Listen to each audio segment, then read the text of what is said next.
परमात्मा कहते हैं मुल्ला माया मग में बैठी अनसा चुन चुन खाई, ये ज्योत स्वरूपी कहे निरंजन में ही करता भाई। एक न करता दो न करता नौ ठहराए भाई, और 10वां भी धुंधर में मिल जा सत कबीर दुहाई। ये ज्योत स्वरूपी निरंजन कहता मैं हूं परमात्मा, ये सब कुछ मेरा है। तो गरीबदास साहब जी कहते हैं कि परमात्मा के बारे में तो हमें जानकारी भी नहीं। ये ज्योत स्वरूपी कहे निरंजन, ये काल कहता मैं ही करता भाई, हमें मूर्ख बना रहा ये। और एक न करता दो ना करता, ये 9 करता ठहरा दिए, 9 अवतार ये सारे भगवान। और कहते 10वां भी धुंधर में मिलेगा, एक सत कबीर दुहाई। सत माने अविनाशी। क्या बताते हैं कि जैसे श्री राम श्री कृष्ण और अन्य ये 9 अवतार मानते हैं, कहते हैं वो सब यहां मृत्यु को प्राप्त होकर गए हैं। और 10वां निकलंक नाम से आएगा राजा हरिश्चंद्र वाली आत्मा। और परमात्मा ने बताया कलयुग के अंदर वो संभल नगरी में विष्णुदत्त शर्मा के घर पर जन्म लेगा और सबसे शक्तिशाली होगा और उसकी तलवार बहुत लंबी होगी।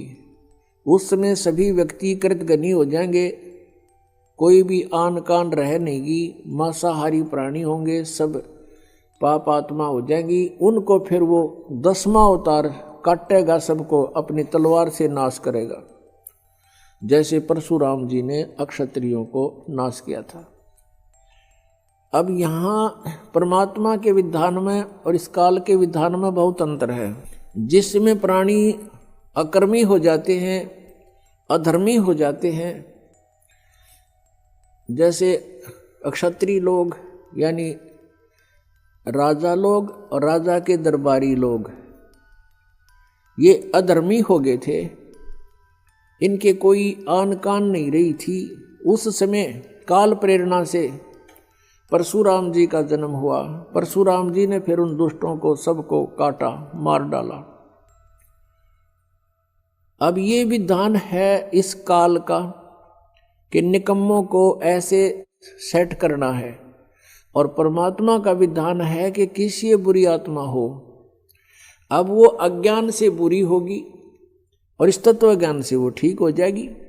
तो परमात्मा का विधान है कि शायद निकम्मा आदमी हो उसको सत्संग सुनावे, तत्व ज्ञान से परिचित करावे, फिर अपने आप उसको विष दिखाई देगा, वो सब बुराइयों से बचेगा। लेकिन काल उस तत्व ज्ञान को नहीं चलने देता, उसको डर बना रहता है कि इससे परिचित होने के बाद प्राणी यहां नहीं रहेगा। इसलिए वो लोकवेद सुनाता है, अपने दूतों को भेजकर सारी जनता को भ्रमित करवाता है, और जिसका अभी तक हम दुष्परिणाम भोग रहे हैं।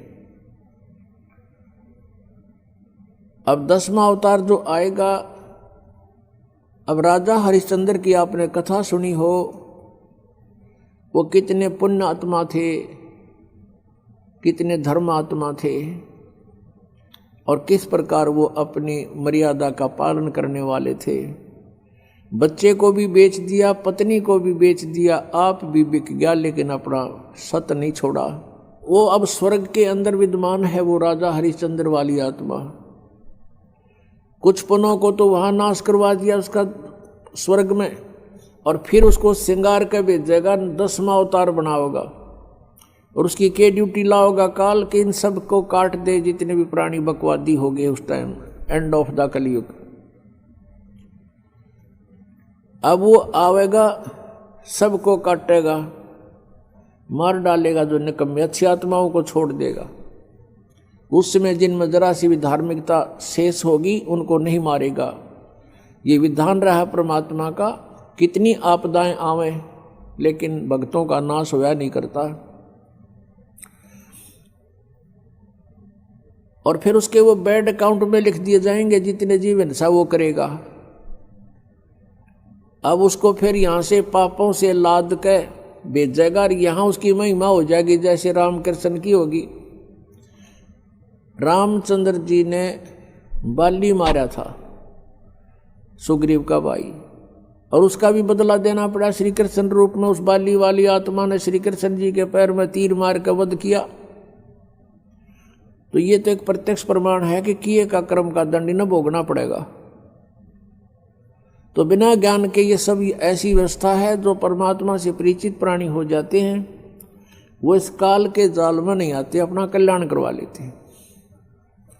तो क्या बताते हैं परमात्मा कि हम उनकी पूजा करते रहे जो भगवान नहीं थे, जो हमें कोई लाभ नहीं दे सकते थे, हमारे पापों का नाश नहीं कर सकते थे, हमें काल के जाल से नहीं छुड़वा सकते थे।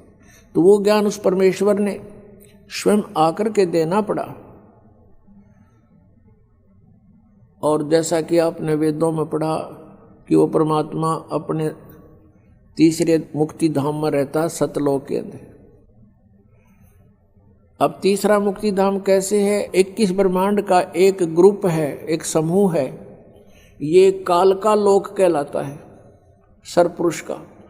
और 7 संग ब्रह्मांड का एक अलग द्वीप है, उसके अंदर ये स्टेट समझ लो अलग अलग, वो दूसरा लोक है, दूसरा द्वीप है। और तीसरा सतलोक है उसके निकटतम। तो तीसरे धाम में रहता वो परमात्मा, मुक्ति धाम में, सतलोक में। और वहां से गति करके, वहां से बहुत तेज स्पीड से आता है, अच्छी आत्माओं को मिलता है। फिर वो अच्छी आत्मा परमात्मा से प्राप्त ज्ञान का जगह जगह जाके प्रचार करते हैं। और परमात्मा स्वयं भी, कबीर जी भी अपनी महिमा आप सुनाते हैं। चारों युग में संत पुकारे, कूक कहा हम हेल रे, हीरे माणिक मोती बरसे, ये जग चुगता ढेल रे। परमात्मा ने जो ज्ञान बताया कि तुम यहाँ के रहने वाले नहीं हो, आप यहाँ के वासी नहीं हो, और जिस संपत्ति के लिए आप सारा जीवन न्यौछावर कर देते हो, या संपत्ति आपकी नहीं है, काया तेरी है नहीं, ये माया कहाँ से हो। चरण कमल में ध्यान रखो, तुम इन दोनों को खो। ये माया करतारे की तू अपनी कह गंवारे, दो जग धक्के खावेगा या नाहक बह बेगारे। सर्व सोने की लंका होती रावण से रणधीरम, एक पलक में राज बिराजी जम के पड़े जंजीरम। मन तू सुख के सागर बसरे, भाई और न ऐसा यसरे। सर्व सोने की लंका थी, रावण से रणधीरम, एक पलक में राज बिराजी और जम के पड़े जंजीरम। अगम निगम को खोज ले, बुद्धि विवेक विचारे, उदय अस्त का राज मिले, तो बिन नाम बेगारे।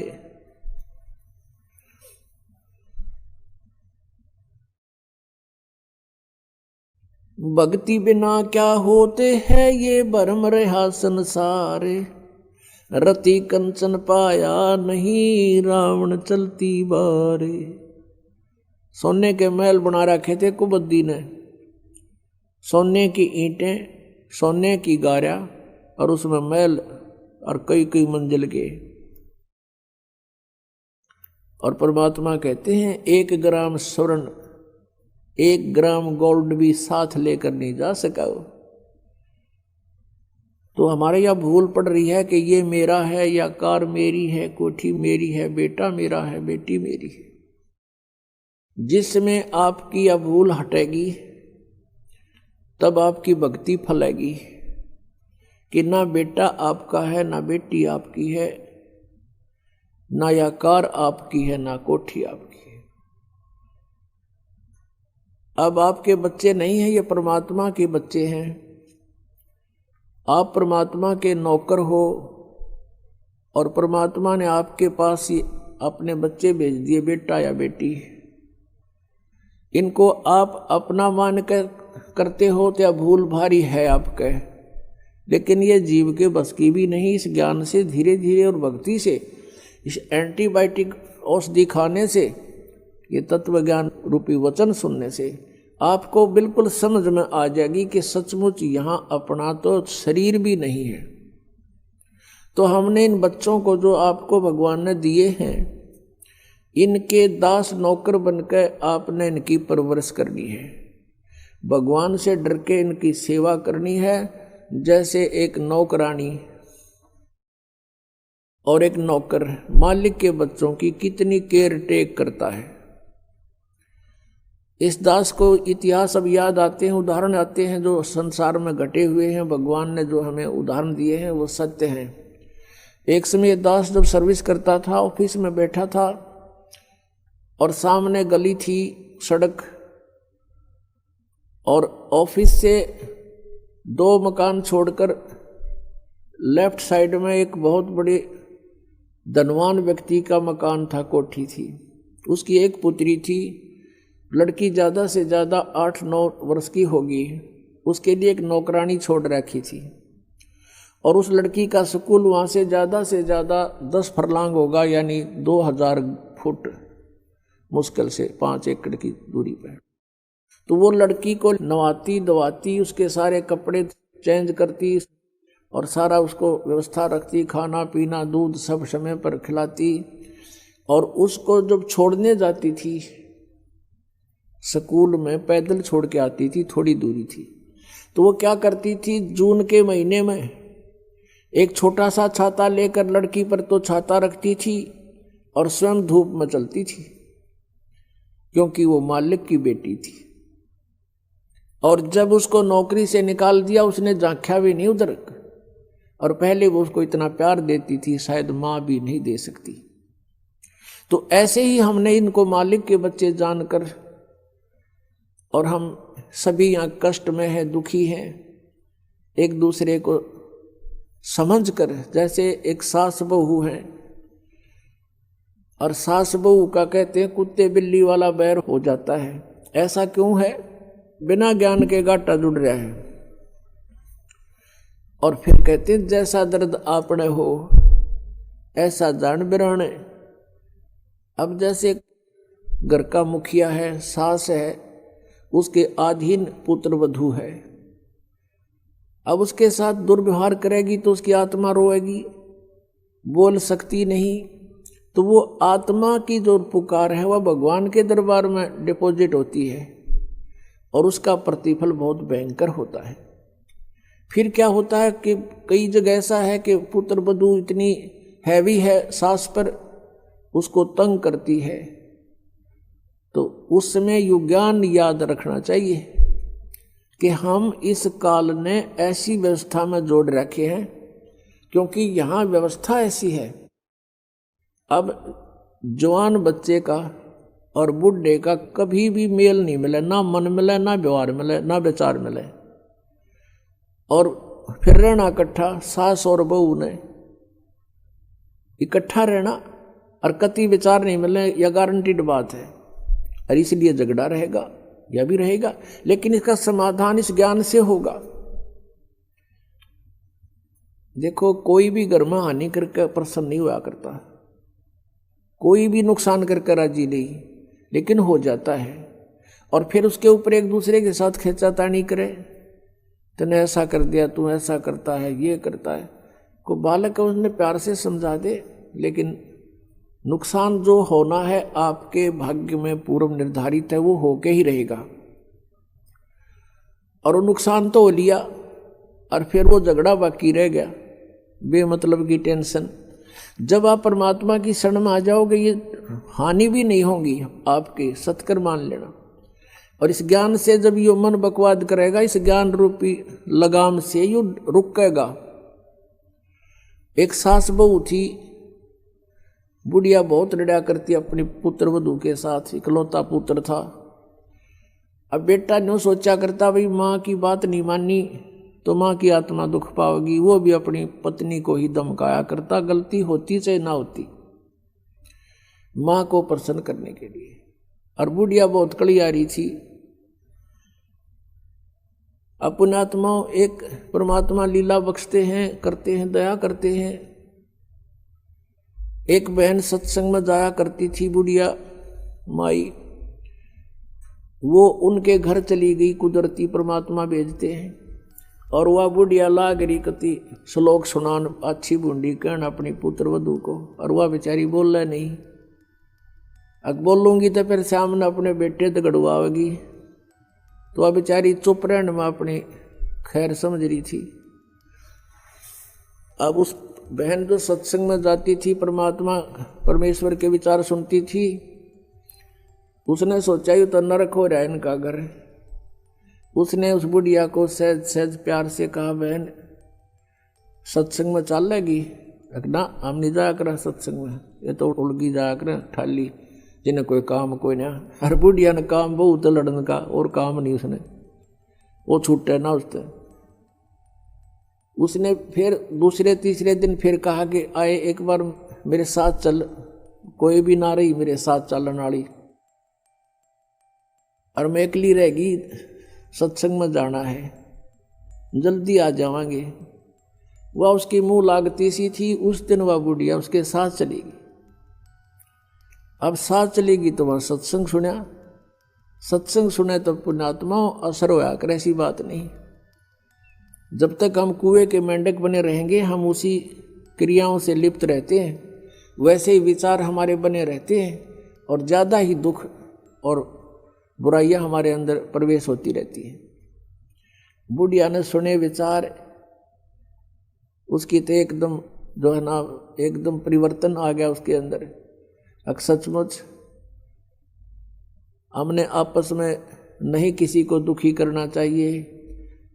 कथा सुनाई गई कि एक व्यक्ति था,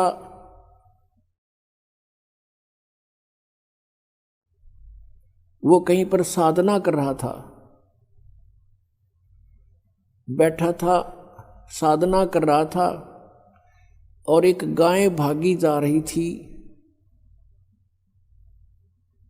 और वो गर्भवती थी, और उसको ये आभास हो गया था कि कोई कसाई उसके पीछे पड़ा हुआ है। वो आगे वन में ओझल होगी, शिकारी वहां आया। उस साधक से उसने पूछा, गाय देखी आपने? कहते मुंह से नहीं बोला, उसने हाथ कर दिया, ऐसे किधर गई? वो कसाई ने वह गाय ढूंढ ली, वो मार दी। उसका भी प्रतिफल उसको भोगना पड़ा। कहते हैं फिर उसकी बाजू कट गई। इतना भी हम सहयोग देते हैं किसी अन्य दुष्कर्म के अंदर, इतना भी हमें हानि होती है। जैसे हमने मना किया है बीड़ी शराब मांस तम्बाकू पीना नहीं है, और किसी को पीने में सहयोग भी नहीं देना, उठा के भी नहीं देना, उसमें भी हानि होगी। आपको मर्यादा सारी पालन करनी होगी। कहने का भाव ये है कि एक व्यक्ति था और उसकी पत्नी बहुत लड़ा करती, बहुत झगड़ा करती थी, बहुत बुरा बोलती थी। तो किसी ने, वो जो व्यक्ति था अगले जन्म में जिसकी बाजू कटी थी, वो साधना कर रहा था, साधना कर रहा था, कहीं पर अगले जन्म में भक्त बन गया। तो उसकी किसी ने आकर के अचानक पहले तो उससे पैसे पूछे, बाबा जी पैसे निकाल सारे। अब पैसे नहीं है भाई मेरे दो, उसकी बाजू काट दी। अब उसने सोचा भाई मैं भक्ति भी कर रहा हूं और यह आपत्ति मेरे पर कैसे आ गई।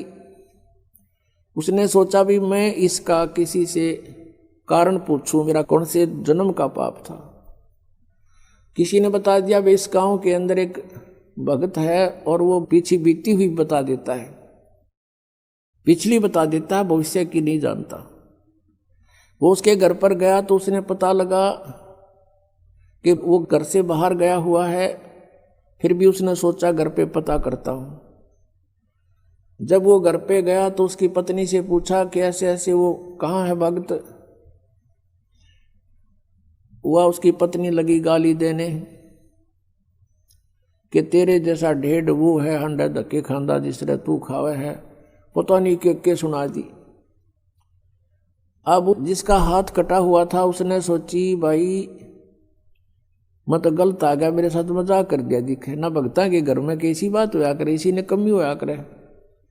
वो वापस चल पड़ा। रास्ते में किसी ने बता दिया कि तू जिसका घर पूछा था ये आ रहा वो व्यक्ति। उसने उसको सोचा ले चल आया है बाहर, बात कर लेता हूँ। राम रमी हुई, नमस्कार हुआ, कुशल मंगल पूछा। वो जिसका हाथ कटा हुआ था उसने पूछा कि भाई एक बात बता, क्या तू पीछे की जानता सारी? कहाँ जी, दया है भगवान की। भाई पहला मेरी तो पाछा बताइए, पहला तू अपनी बताया, तेरे घर में इसी बूंदी कड़ी आ रही क्यों करा रही है? ऐसी बेहुदा बोली वाह न। बोला यह भी बताऊं, पहला यह सुन ले तू। पिछले जन्म में मैं था काग, या थी गधी,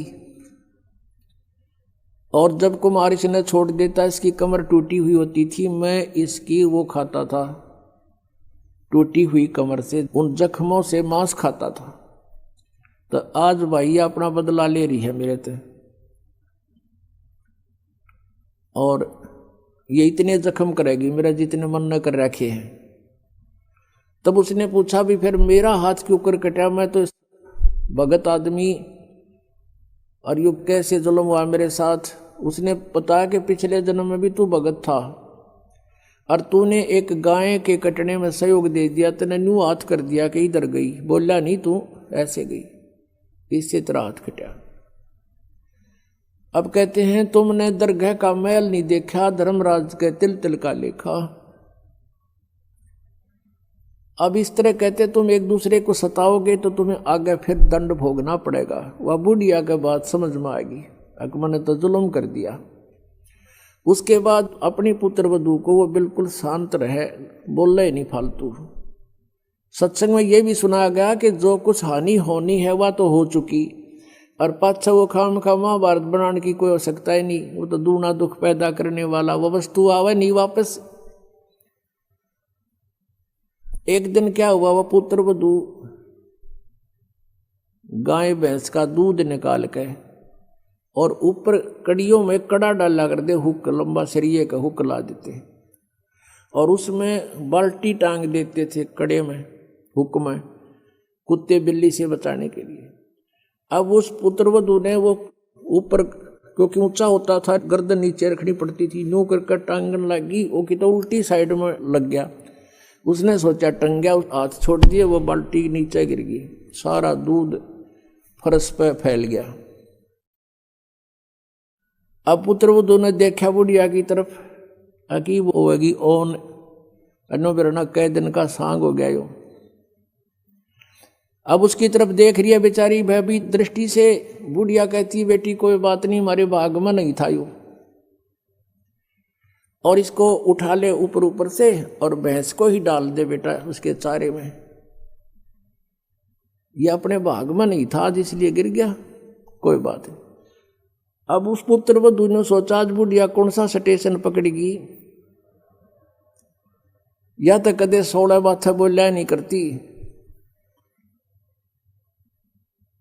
काफी देर उसका जची नहीं, बुढ़िया फिर शुरू हो गया ऊपर ले मन तक कहती हो कदे। वह बुढ़िया खड़ी हुई, 7 लाख का बेटा ठा इसने, और भैंस के चारे में डाल दे, कोई दिक्कत को नहीं। अब उसने सोची अपने बेटे ने बतावेगी, मेरे तो ना कहती होगी, तो वो भी आ लिया, पुत्र भी उसका कोई जिक्र नहीं करा बुढ़िया ने। तब उस माई ने, उस बहन ने सोचा भाई इतना परिवर्तन आया क्यों कर इसमें, उसके चरण दबावे, सेवा करे। फिर पता चला कि बेटी मैं सत्संग सुन के आई हूं, और बेटा मैंने आज तक जो गलतियां की तेरी आत्मा दुखाई, बेटा मैं माफी मांगू तेरे थे। वह पुत्र वधू रोन लागी न, बोली माँ कोई बात नहीं, अब तो माँ तुल्य हो और मेरे हित में ही कुछ कहती थी। उस दिन से पुत्र वधू ने भी नाम ले लिया, फिर धीरे धीरे उसके बच्चे ने भी नाम ले लिया, और घर में नरक के स्थान पर स्वर्ग हो गया। अब इस परमात्मा की वाणी से, ज्ञान से स्वर्ग तो यही हो जाएगा, और सतलोक हमने जाना है, फिर भक्ति करके वहां सतलोक चले जाएंगे, महासुख वहां हो जाएगा। तो इस प्रकार वो परमात्मा आकर हमें ज्ञान देता है, उसके ज्ञान से हमें पता चलता है। इसलिए कहा कि सत्संग की आधी घड़ी और तप के वर्ष 1000 तो भी बराबर है नहीं, कहे कबीर विचार। अब यहां बताते हैं परमात्मा कि ये स्थान तुम्हारा नहीं है और तुम यहां ठेकेदार बन गए, मालिक बन गए। मालिक तो एक ही है, हम सब उसके बच्चे हैं और उसने आपको जो संतान दी है वो उसके बच्चे हैं, आप मानो चाहे ना मानो। और आपने ये नहीं कि अपना कर्तव्य से दूर होना है, परमात्मा के बच्चे जान के उसके डर से उनकी सेवा करनी है। जिसका जितना भी जो आपका कर्तव्य कर्म है वो करना है, उनको पढ़ाना है तो पढ़ाना है, कपड़े वस्त्र की आवश्यकता वो भी व्यवस्था करनी है, विवाह शादी भी करनी है, तो परमात्मा के बच्चे जान के करनी है। और जब यहाँ से चलोगे, जैसे वो नौकरानी निकाल दी गई थी, उसके सपने में भी ना आया हुआ मेरी बेटी थी, तो पुण्यात्माओं ये स्थिति आपकी जब आवेगी ऐसी बात नहीं, क्योंकि ज्ञान से ही अज्ञान हटता है। हम अज्ञानवश आप एक कुर्ता पर आकर मन अपना मान लिया, किसी का बच्चा जा रहा हो है कहीं पर, और उसको तुम अपनी तरफ से कुर्ता पजामा पर आकर अपने घर बैठा लो, मेरा है ना दू मेरा है, या कोई बात हुई? तो हमने इस जीव को एक कुर्ता परा दिया, बेटा और बेटी का, और अपना मान लिया अपना मेरे हैं, या कोई समझदारी की हमने। तो इस प्रकार हमारा इस ज्ञान से मन हटेगा, सच्चाई की तरफ पहुंचेगा। अभी तक तो हम देखा ज्ञानवश ही अपना मान लेते थे, शरीर अपनाए नहीं है तो हम दूसरे को अपना कैसे मान बैठे। तो क्या बताते हैं परमात्मा, आगे गए ना बावड़े ये रहते भी सब जान, बिन साहेब की बंदगी कहीं ठोड़े ठिकाना ना। जो यहां से मृत्यु को प्राप्त होकर चले गए उन्हें तो आकर बताया नहीं हम कहाँ गए, के बनी हमारे साथ, और जो शेष बचे हैं वो भी जाएंगे। बिन साहेब की बंदगी की तो ठोर ठिकाना ना। आज तुमने अपनी आकार कोठी मान रखी है मेरी है, कल मृत्यु होगी, पुण्य कर रखे आप जाओगे स्वर्ग में, स्वर्ग का समय आपका निर्धारित होगा, वो पूरा होते ही वहां से कहेंगे चलो चलो नरक में, नरक का समय पूरा होता कहेंगे चलो चलो गधे की योनि में, गधे का समय पूरा होता मृत्यु होगी, मृत्यु होती चलो फिर कुत्ते की योनि में, कुत्ते की योनि भोगी फिर चलो मनुष्य की योनि में, मनुष्य की योनि में ये आप देख रहे हो क्या करते हो है, ये करते खत्म होते फिर चलो नरक में। तो ये चलो चलो सतलोक में मिटेगी, और उसके मिटाने का प्रोसीजर अब हमें पता लग गया। अब इस चलो चलो के नाश करने का, समाप्त करने का हमें पता लग गया, वह विधि का पता लग गया। परमात्मा ने क्या बताया है, जग सारा रोगिया रे जिन सतगुरु वेद न जाण्या, जग सारा रोगिया रे, जग सारा रोगिया रे जिन सतगुरु वेद न जाण्या, जग सारा रोगिया रे जिन सतगुरु वेद न जाण्या, जग।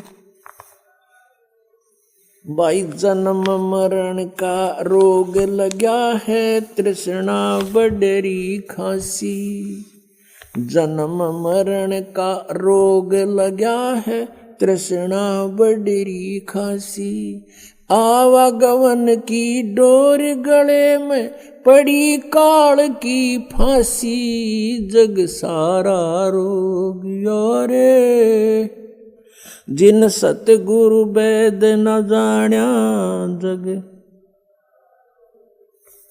जग सारा रोगिया रे जिन सतगुरु वेद न जाण्या, जग सारा रोगिया रे। भाई सच्चा सतगुरु कोई न पूजे, इन झूठों जगपतियासी, सच्चा सतगुरु कोई न पूजे, इन झूठों जगपतियासी, अंधे की बाँ गही अंधे ने, मार्ग कौन बतासी, जग सारा रोगिया रे।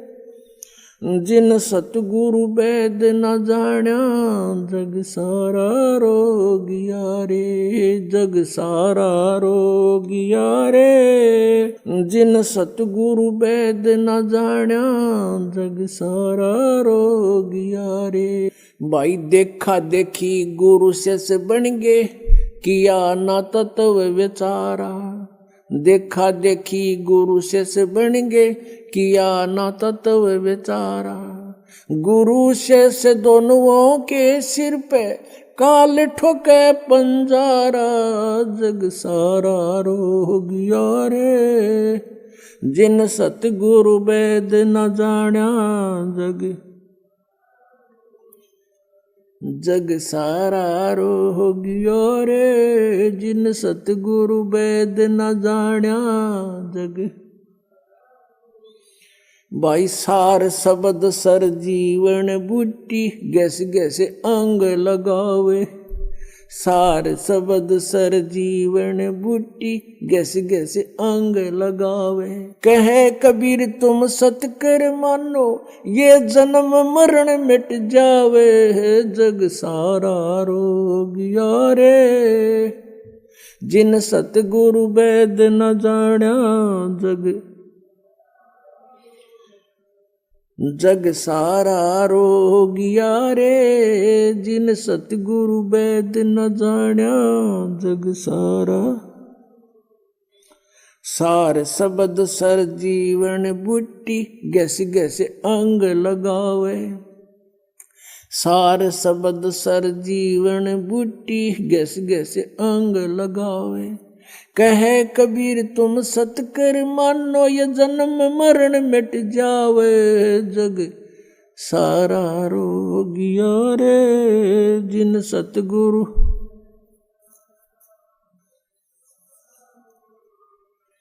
जग सारा रोगिया रे। जिन सतगुरु वेद न जाण्या, जग।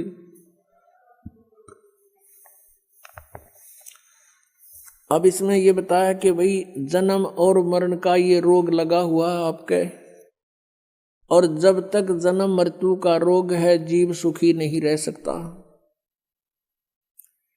और ये आवागमन की डोर गले में, और पड़ी काल की फांसी। फिर क्या बताते हैं कि सच्चा सतगुरु कोई नहीं पूजे, इन झूठों जगपतियासी। सच्चा संत परमेश्वर आए थे उस समय, किसी ने मालिक को स्वीकार नहीं किया। और जितने ये झूठे लोग थे, परमात्मा कहते थे कि ब्रह्मा विष्णु महेश ये नासवान हैं, इनकी जन्म मृत्यु होती है। और इन तीनों गुणों की भक्ति में ये भूल रहा संसार। कह कबीर निज नाम बिना, कैसे उतरो पार।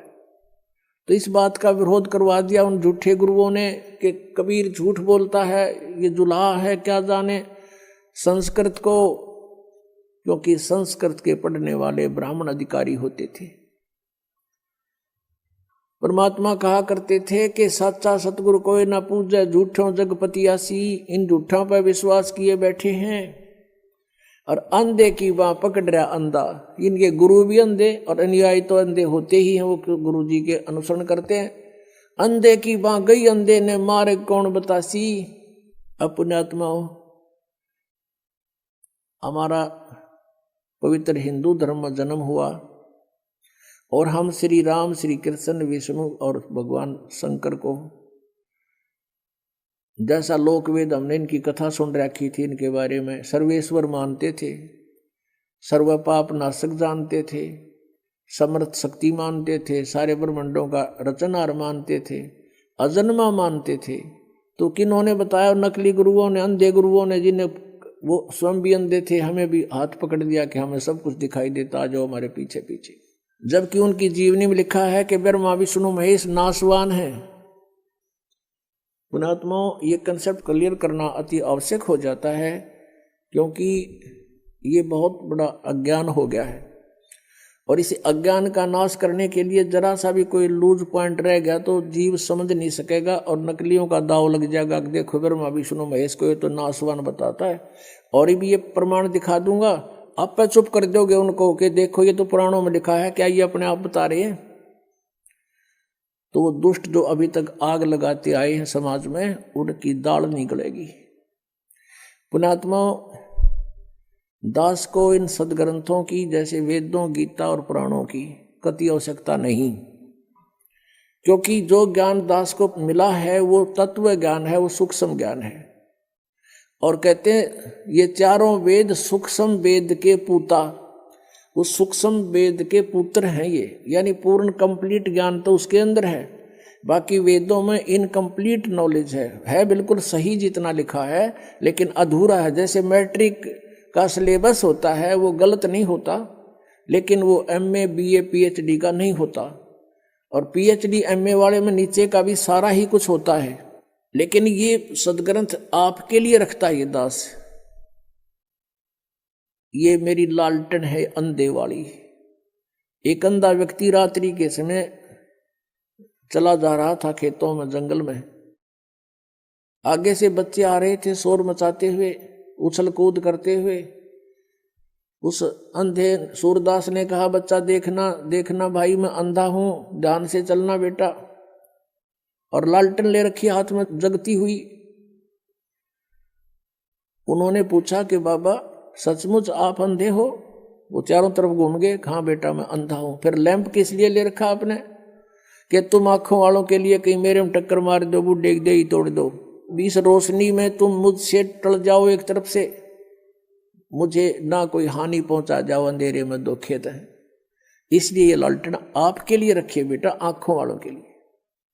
तो ये जो सदग्रंथ दास दिखाता, ये मेरी लालटेन है, लैंप है ये, ताकि आपको कोई भ्रमित ना कर दे कि रामपाल तो झूठ बोल रहा है और ब्रह्मा विष्णु महेश की इंसल्ट करता है। दास तो केवल सदग्रंथों को आपके रूबरू करता है, उनको पढ़कर सुनाता है, अपनी तरफ से एक शब्द नहीं बोलता। आउट ऑफ सिलेबस दास एक अक्षर भी नहीं बोलता कभी, और वो सारा आउट ऑफ सिलेबस पढ़ा के हमने वो अच्छे लगे। वो अच्छे क्यों लग रहे हैं? क्योंकि हमें खुद ज्ञान नहीं, अब स्वयं ज्ञान हो गया तो फिर वो आप पे फ्यूज हो जाएंगे वो नकली। तो यह थोड़ा सा दिखाते हैं आपको कि ब्रह्मा विष्णु महेश अजर अमर नहीं है, ये नाशवान है। श्रीमद देवी भागवत गीता प्रेस गोरखपुर से प्रकाशित है। ये संपादक हैं हनुमान प्रसाद पोदार चिमनलाल गोस्वामी, और ये गीता प्रेस गोरखपुर से प्रकाशित है। गोविंद भवन कार्यालय कोलकाता का संस्थान। इसके 123 पृष्ठ पे ये चंद पंक्ति हैं, ये बहुत सा काम हमारा हल कर देंगी। तीसरा स्कंद 123 पृष्ठ पे भगवान विष्णु अपनी माता दुर्गा की महिमा सुना रहा है। तुम शुद्ध स्वरूपा हो, यह सारा संसार तुम इसे उद्भासित हो रहा है। मैं ब्रह्मा और शंकर, हम सभी तुम्हारी कृपा से विद्यमान है। हमारा आविर्भाव माने जन्म, तिरोभाव माने मृत्यु हुआ करता है। हमारा तो जन्म और मृत्यु होता है, केवल तुम ही नित्य हो, जगत जननी हो, प्रकृति और सनातनी देवी हो। भगवान शंकर बोले, देवी यदि महाभाग विष्णु तुम्ही से प्रकट हुए हैं तो उनके बाद उत्पन्न होने वाले ब्रह्मा भी तुम्हारे बालक हुए। फिर मैं तमोगुणी लीला करने वाला शंकर क्या तुम्हारी संतान नहीं हुआ? अर्थात मुझे भी उत्पन्न करने वाली तुम ही हो। शिवे संपूर्ण संसार की सृष्टि करने में तुम बड़ी चतुर हो। इस संसार की सृष्टि, स्थिति और संहार में तुम्हारे गुण सदा समर्थ हैं। उन्हीं तीनों गुणों से उत्पन्न हम, रजगुण ब्रह्मा, सतगुण विष्णु, तमगुण शिव जी, ब्रह्मा विष्णु शंकर नियमानुसार कार्य में तत्पर रहते हैं। अपने आत्माओं, इस पवित्र पुराण ने ये चंद पंक्तियों ने 4-5 कंसेप्ट क्लियर कर दिए। एक तो ये स्पष्ट हो गया कि ब्रह्मा विष्णु महेश नाशवान है, इनकी जन्म मृत्यु होती है। दूसरा ये हो गया कि दुर्गा इनकी माता है। तीसरा ये हो गया कि रजगुण ब्रह्मा, सतगुण विष्णु, तमगुण शिव जी। और चौथा ये हो गया कि ब्रह्मा विष्णु महेश केवल नियमित कार्य ही कर सकते हैं। जो आपके भाग्य में लिखा है, दुख है तो दुख आपको दिला देंगे, और आप में सुख है तो आपके भाग में मिल जाएगा। इसमें कोई परिवर्तन ये कर नहीं सकते। और इसमें 5वां ये भी क्लियर हो गया कि प्रकृति दुर्गा को कहते हैं। गीता जी अध्याय नंबर 7 में 2, 3, 4 इन श्लोकों में लिखा है कि दो प्रकृति है, एक तो ये पांचों तत्व और फिर ये मन अहंकार बुद्धि आदि, ये 8 मिलाकर एक प्रकृति, ये तो जड़ प्रकृति है। एक ये दुर्गा है चेतन प्रकृति। तो कहने का भाव ये है कि परमात्मा पहले यही बताया करते थे कि ये नाशवान है, इनकी पूजा से कोई लाभ आपको नहीं होगा, ये भी जन्म मृत्यु के रोग से ग्रस्त हैं। अब इनका कैसे जन्म मृत्यु होता है? ब्रह्मा जी की आयु कैलकुलेट करते हैं। ब्रह्मा जी का एक दिन 1000 चतुर्युग का होता है, इतनी ही रात्रि होती है। एक चतुर्युग में कितना समय होता है, कितने वर्ष होते हैं हमारे? 43,20,000 वर्ष होते हैं। सतयुग, त्रेता, द्वापर, कलयुग। अब जैसे कलयुग का जो समय है 4,64,000, इससे दुगना है द्वापर का, 3 गुना त्रेता का और 4 गुना इससे सतयुग का समय है। तो कुल मिलाकर ये 43,20,000 वर्ष बन जाते हैं। और ऐसे 1000 चतुर्युग का दिन इतनी रात्रि, और 30 दिन रात का 1 महीना, और 12 महीने का 1 वर्ष, ऐसे बना हुआ। ऐसे 100 वर्ष की आयु है ब्रह्मा जी की, इससे 7 गुना अधिक है विष्णु जी की, यानी 700 वर्ष। और विष्णु जी से 7 गुना भगवान शिव की, शंकर की, यानी 4900 वर्ष, ऐसे बने हुए वर्ष। और फिर भी इनकी मृत्यु। और जब 70,000 बार ये शिव मर लेगा, शिव जो ब्रह्मा से 49 गुना ज्यादा आयु रखता है, 70,000 बार ये मर लेगा, 70,000 बार, तब एक ब्रह्मांड का विनाश होगा। अब ये काल कहाँ रहता है? इस ब्रह्मांड के सुन शिखर में, ऊपर के सबसे टॉप मोस्ट प्लेस जो इस ब्रह्मांड का है, वहाँ ये अलग से रहता है, अपना गुप्त रहता है। और वहाँ से जब नीचे आता है तो अपने पुत्रों का रूप बनाता है, कभी ब्रह्मा का रूप बना लिया, कभी विष्णु का, कभी शिव का। तो यह वहाँ रहता है। जब 70,000 बार यू त्रिलोक की शिव मर लेगा, तमोगुण शिव, तब एक ब्रह्मांड का विनाश होगा। और ये ब्रह्म, इस ब्रह्म को सरपुरुष भी कहते हैं, सरपुरुष, सरब्रह्म। गीता जी अध्याय नंबर 15 के श्लोक नंबर 16 में सरपुरुष और अक्षर पुरुष, ये 2 प्रभु बताए, 2 स्वामी। और इनके तथा इनके अंतर्गत जितने भी जीव हैं, उनके सबके स्थूल शरीर नाशवान है। जीव नाशवान है, जीवात्मा नहीं मरती। सब प्राणी नाशवान है, जीवात्मा नहीं मरती। वो तो सबके नहीं मरती, कुत्ते को दे के भी अमर है। और उधर से फिर 17वें श्लोक में कहा, 15वें अध्याय के गीता जी में, कि उत्तम पुरुष है तू अन्य परमात्मा इति उदाहरते है। वो वास्तव में परमात्मा तो इन दोनों से अलग है, सरपुरुष और अक्षर पुरुष से। उसी को भगवान कहते हैं। परमात्मा माने भगवान। भगवान का अर्थ होता है जो केवल सुख दे, दुख ना दे, उसको परमात्मा कहते हैं। और फिर कहा कि वही तीनों लोकों में प्रवेश करके सबका धारण पोषण करता है, वो है अविनाशी भगवान। अब जैसे गीता जी अध्याय नंबर 4 के श्लोक नंबर 5 और 9 में, अध्याय नंबर 2 के श्लोक 12 में, अध्याय नंबर 10 के श्लोक नंबर 2 में, ये गीता ज्ञान दाता श्री कृष्ण में प्रवेश करके बोल रहा है, ये सरपुरुष ब्रह्म। ये कहता है कि अर्जुन, तेरे और मेरे बहुत जन्म हो चुके हैं, तू नहीं जानता, मैं जानता हूं। मेरे जन्म और कर्म अलौकिक हैं। इसके जन्म कैसे अलौकिक है और कर्म कैसे अलौकिक है? इसके जन्म ऐसे अलौकिक हैं जैसे मृत्यु होगी, एक ब्रह्मांड का विनाश हुआ, सभी प्राणियों का नाश हुआ, सभी तत्व आपस में बिल्कुल इसमें आग लग जाएगी एक ब्रह्मांड में, और इसमें कण कण धूल धूल हो जाएगी। फिर अपने हिसाब से जैसे परमात्मा ने पहले इन सब पृथ्वी को उत्पन्न किया, सब जल सब तत्व बनाकर दे दिए, फिर विधान बनाकर छोड़ दिया, इसलिए ये सारे प्राणी नेक्स्ट ब्रह्मांड में चले जाते हैं ऑटोमेटिक परमात्मा के विधान अनुसार।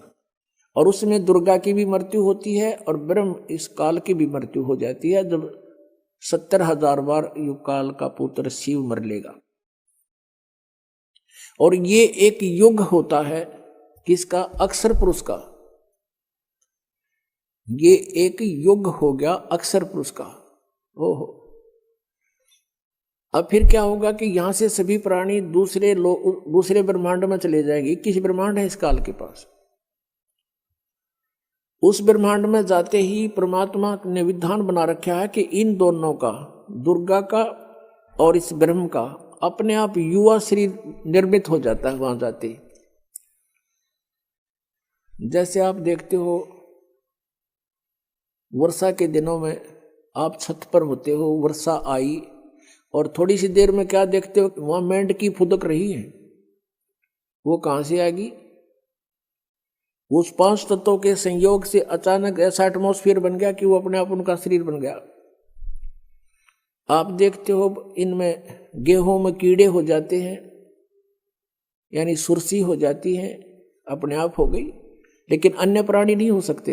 ऐसे ही वहां पर उस स्थिति में केवल इन दोनों का शरीर युवा बन जाता है और वहां पर पहले से ही सृष्टि तैयार होती है, फलदार वृक्ष होते हैं परमात्मा के विधान अनुसार। फिर ये धीरे धीरे अपनी पत्नी से, दुर्गा से, कुछ वचन से, कुछ अपने सृष्टि कर्म से इन 3 पुत्रों की उत्पत्ति करता है। इनको अपने प्रधान बनाता है और 3 लोगों का एक एक विभागीय मिनिस्टर बना करके स्वयं मुख्यमंत्री का रोल करता है। तो इस प्रकार इनके जन्म और कर्म अलौकिक हैं। ये अपने आप को इसलिए अजन्मा कहता है, लेकिन इसका जन्म होता है तरीका दूसरा है और मृत्यु होती है। पुण्यात्माओं, जब ये ब्रह्मांड में आग लगती है, ये बहुत बुरा हाल होता है दुर्गा का और इसका, ये सबसे लंबी उम्र के यही है। और ये जब आग लगती है तो सिद्धि से उड़कर भागने की चेष्टा करते हैं, इधर उधर खूब भागते हैं अपने उस लोक में जान बचाने के लिए। और इनको इतना बुरी तरह जल के मरते हैं ये जिंदा, और हाहाकार मचाते हैं, तौबा मचा देते हैं, बुरा हाल हो जाता, अचेत होकर गिर जाते हैं। जब ये पूरा ब्रह्मांड का नाश हो जाता है, ये ऑटोमेटिकली सभी प्राणी वहां जाते ही फिर ये युवावस्था में आ जाते हैं। जैसे हम माँ के गर्भ में कितने पीड़ित थे और पहले ना जाने कौन से जन्म में कितना कष्ट भोग कर हमारी मृत्यु हुई थी, वो हमें आज याद नहीं, फिर मकवाद वहीं जो की तो ऐसा ही इसके साथ बनता है। अब ये एक युग हो गया अक्षर पुरुष का, जब एक ब्रह्मांड का नाश और काल ब्रह्म की मृत्यु का समय। तो ऐसे 1000 युग का दिन, ऐसे 1000 युग का इस अक्षर पुरुष का दिन और इतनी ही रात्रि। ओ तेरा गजब हो गया, कैलकुलेशन भूल जाओ। 43,20,000 ने साथ रखे थे, वो तो चतुर्युग छोड़ दिया। फिर युग ऐसे शुरू हो गए और ऐसे ही 30 दिन रात का महीना अक्षर पुरुष का, और 12 महीने का 1 वर्ष और 100 वर्ष की आयु। वेदों में आपने देखा होगा 7 वर्ष लिखा, 100 वर्ष। तो सबकी 100 वर्ष कैलकुलेटेड है, लेकिन उनके वर्ष बहुत लंबे चौड़े हैं। तो ऐसे इस अक्षर पुरुष की मृत्यु होगी इतने 100 वर्षों के बाद, इतने लंबे पीरियड के बाद। और इसलिए इसको अक्षर पुरुष कह दिया, क्योंकि ये काफी चिरस्थायी है, बहुत लंबे समय तक रहता है इसलिए। लेकिन ये भी नाशवान है। परमात्मा कहते हैं, और 5वां उत्तम पुरुषत्व अन्य परमात्मा इति उदारता, ये लोग त्रयम आविष्य विवर्ती अवैश्वर है, वो अविनाशी परमात्मा है। तीसरा कौन है? गीता जी अध्याय नंबर 7 के श्लोक नंबर 29 में अर्जुन से कहा काल ने कि जो व्यक्ति तत्ब्रह्म से परिचित है, सारे अध्यात्म ज्ञान से परिचित है, सब कर्मों से परिचित है, वो केवल जरा और मरण से ही छूटने का प्रयत्न करते हैं, उसे मोक्ष चाहते। अर्जुन ने 8वें अध्याय के प्रथम मंत्र में पूछा, फिर किम तत्ब्रह्म, वो तत्ब्रह्म कौन है? 8वें अध्याय के 3 श्लोक में उत्तर दिया काल ने, ब्रह्म गीता ज्ञानदाता ने, कि वो परम अक्षर ब्रह्म है। अपने जन्म कर्म और इसने बता दिया मेरी भी जन्म मृत्यु होती है अर्जुन, तेरी भी होगी। मेरी साधना करेगा तो भी तेरी जन्म मृत्यु और मेरी भी रहेगी, हम स्थायी नहीं हो सकते। और जब तक जन्म मृत्यु समाप्त नहीं होगी शांति नहीं हो सकती। 18वें अध्याय के 62वें श्लोक में कहा कि अर्जुन तू सर्वभाव से उस परमेश्वर की शरण में जा, उसकी कृपा से ही तू परम शांति को और सनातन परम धाम को प्राप्त होगा। गीता जी अध्याय नंबर 15 के श्लोक 1 से 4 में कहा कि उल्टा लटका हुआ संसार रूपी वृक्ष है, ऊपर को जड़ इसकी मूल तो समझो परम अक्षर ब्रह्म है, और नीचे को तीनों गुण रजगुण ब्रह्मा सतगुण विष्णु तमगुण शिवजी रूपी शाखाएं हैं। बीच में तना और मोटी डार जो है, सरपुरुष तो तना है, अक्षर पुरुष मोटी डार है, तीनों देवा शाखा है। ये पात रूप संसार परमात्मा ने बताया था, अक्षर पुरुष एक पेड़ है, सरपुरुष वा की डार और तीनों देवा शाखा है। ये पात रूप संसार और मूल वो स्वयं है। तो गीता जी अध्याय नंबर 15 के श्लोक 1 में बताया है कि जो उल्टे लटके हुए संसार रूपी वृक्ष के सभी विभागों को छंदों को जानता है, सवेदवित वो तत्वदर्शी संत है। गीता जी अध्याय नंबर 4 के श्लोक 32 में कहा है कि सभी यज्ञों धार्मिक अनुष्ठानों की जानकारी विस्तार के साथ सच्चिदानंद घन ब्रह्म की वाणी में ब्रह्मणे मुखे यानी सच्चिदानंद घन ब्रह्म से मुख से उच्चरित वाणी में लिखी हुई है, वो है तत्व ज्ञान। उसमें सब विस्तार के साथ बताया गया, सारा डिटेल से वो तत्व ज्ञान है। चौथे अध्याय के 34वें श्लोक में कहा कि अर्जुन उस तत्व ज्ञान को जो परमात्मा ने स्वयं आकर बोला है, उसको किसी तत्वदर्शी संत के पास जाकर समझ, फिर वो तत्वदर्शी संत तुझे उस परमात्मा का ज्ञान करावेंगे। तो गीता जी अध्याय नंबर 15 के श्लोक 1 में कहा कि जो इस उल्टे लटके हुए संसार रूपी वृक्ष के सभी विभाग बता देगा, सवेदवित वो वेद के तात्पर्य को जानने वाला है, अर्थात वो तत्वदर्शी संत है। तो ये परमात्मा स्वयं ही आते हैं, तुम साहेब तुम संत हो, तुम सतगुरु तुम हंस, और गरीबदास तुम रूप न और न दूजा अंश। अनंत कोट ब्रह्मांड का एक रति नहीं बाहर, सतगुरु पुरुष कबीर हैं कुल के सृजनहार। सतगुरु और पुरुष, पुरुष माने परमेश्वर और सतगुरु माने तत्व ज्ञान बताने वाले। अगर तत्व ज्ञान बताने वाले सतगुरु हैं तो भी कबीर जी, और परमेश्वर है तो भी कबीर जी। तो वो परमात्मा स्वयं ही आकर अपनी महिमा बताता है। अक्षर पुरुष एक पेड़ है, निरंजन वा की डार, तीनों देवा शाखा समझो पात रूप संसार। गीता जी अध्याय नंबर 15 के श्लोक 4 में कहा कि उसके पश्चात 3-4 में कहा है कि जब तत्वदर्शी संत मिल जावे, उसके पश्चात इस अज्ञान रूप अंधकार को तत्व ज्ञान रूपी शस्त्र से काट कर यानी समझ कर उसके पश्चात परमेश्वर के उस परम पद की खोज करनी चाहिए, जहां जाने के बाद साधक फिर लौटकर कभी संसार में नहीं आता। और गीता ज्ञानदाता इसलिए कहता 18वें अध्याय के 62वें श्लोक में कि अर्जुन तू सर्वभाव से उस परमेश्वर की शरण में जा, परम अक्षर ब्रह्म की शरण में जा, वो वास्तव में अविनाशी है। उससे तुझे सनातन परम धाम प्राप्त होगा, परम शांति होगी। सनातन परम धाम शाश्वत स्थानम, सदा रहने वाला, जिसका कभी नाश नहीं होता। इसलिए गीता जी अध्याय नंबर 7 के श्लोक 18 में कहा कि ये ज्ञानी आत्मा है तो अच्छी नेक आत्मा है, उदार आत्मा है, लेकिन ये मेरे वाली घटिया अनुत्तम गति में ही सीमित है, सचित है। इनको तत्वदर्शी संत नहीं मिला, तत्व ज्ञान प्राप्त नहीं हुआ। ओम नाम के जाप से गीता जी अध्याय नंबर 8 के श्लोक नंबर 13 में कहा कि अर्जुन ओम इति एक अक्षरम ब्रह्म व्यवहारण माम अनुस्मरण ये प्रियाति तदम देहम सयाति परमाम गतिम।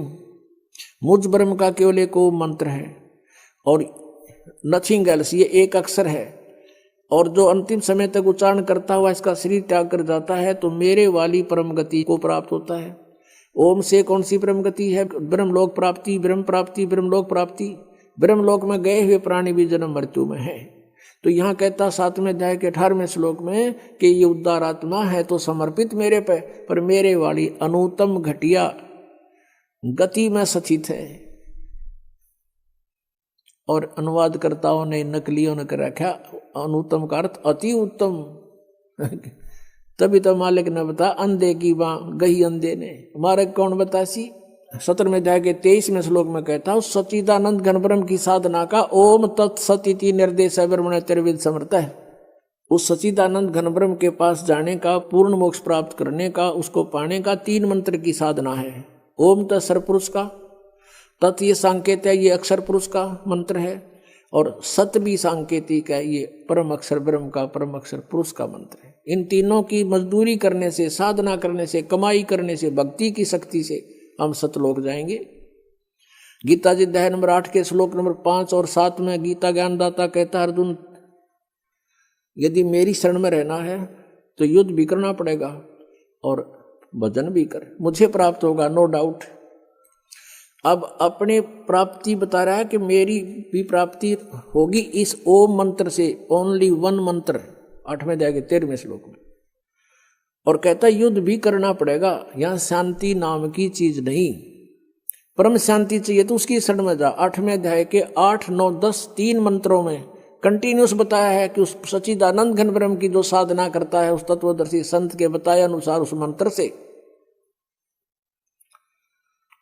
तो भक्ति की शक्ति से यानी उस मंत्र के जाप की कमाई से उस परमेश्वर के पास चला जाएगा।